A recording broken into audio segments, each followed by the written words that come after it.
Assalamu alaikum students, how are you? Today we are going to start chapter number 13, the rock cycle, rocks and weathering.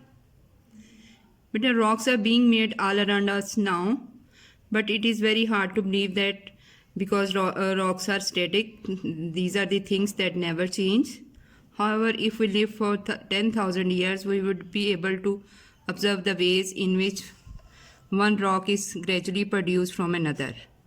This is the part of rock cycle. There are three types of rocks: igneous rocks, sedimentary rocks, and metamorphic rocks.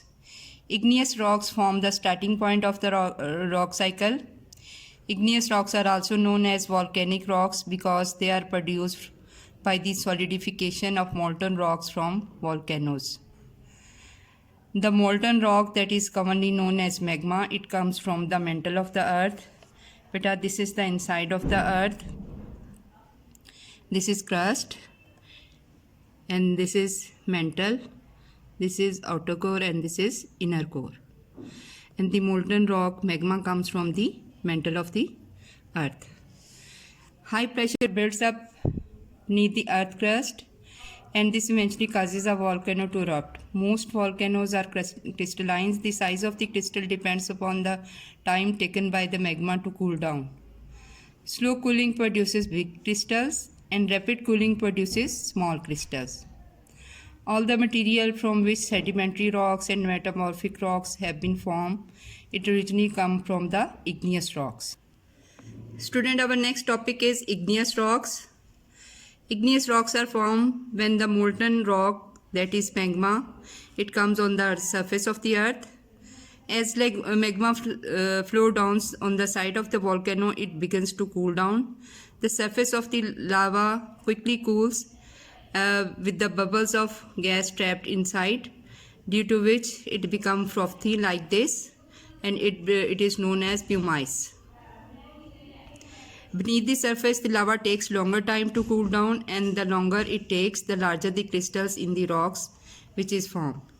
But this is you can see that it is the liquid rock that is commonly known as magma. All the igneous rocks start off as hot liquid rocks. Pressure can push this hot liquid rock upward through the weakness in the earth crust, and as it comes on the surface of the earth, it is known as lava.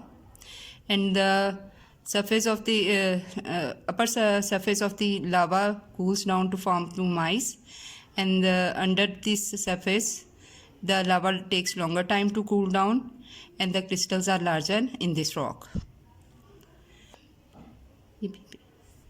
Volcanic eruptions can be explosive. In 1883, an Indonesian volcano, Krakatoa, blew rocks 50 kilometers into the air.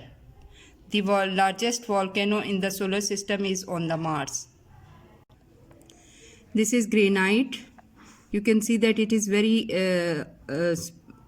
sparkling because it contains large crystals, and it is a very hard rock. It is not easy to scratch, and it does not react with acid.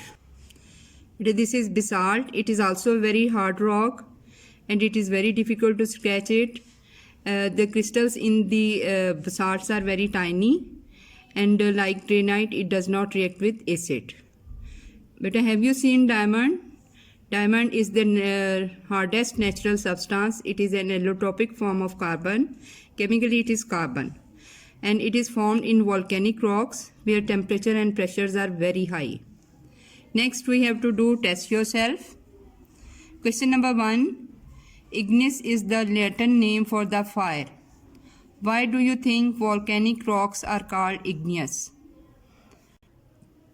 The answer is igneous rocks are formed from molten rock called magma deep in the very hot mantle of the earth's crust. Question number 2, part A. What is magma? Answer is magma is molten rock. Question number 2, part B. Where is it formed? Answer is it comes from the mantle of the earth. Question number 3. What causes a volcano to erupt? Answer is high pressures build up beneath the earth's crust, and this eventually causes a volcano to erupt. Question number 4. Explain why some igneous rocks have large crystals and some have small crystals. The answer is the size of the crystals depend upon how long the magma takes to cool down. Slow cooling produces big crystals and rapid cooling produces small crystals. Question number 5. Explain the difference between magma and lava. The answer is molten rock inside the earth is called magma. Once on the earth's surface, molten rock is called lava. Question number 6. Describe how volcanoes are formed. Volcanoes are formed when lava and ash are thrown violently from the earth. Question number 7. Why are granite and basalt called igneous rocks? Answer is granite and basalt are formed by the cooling down of molten rocks from the mantle of the earth.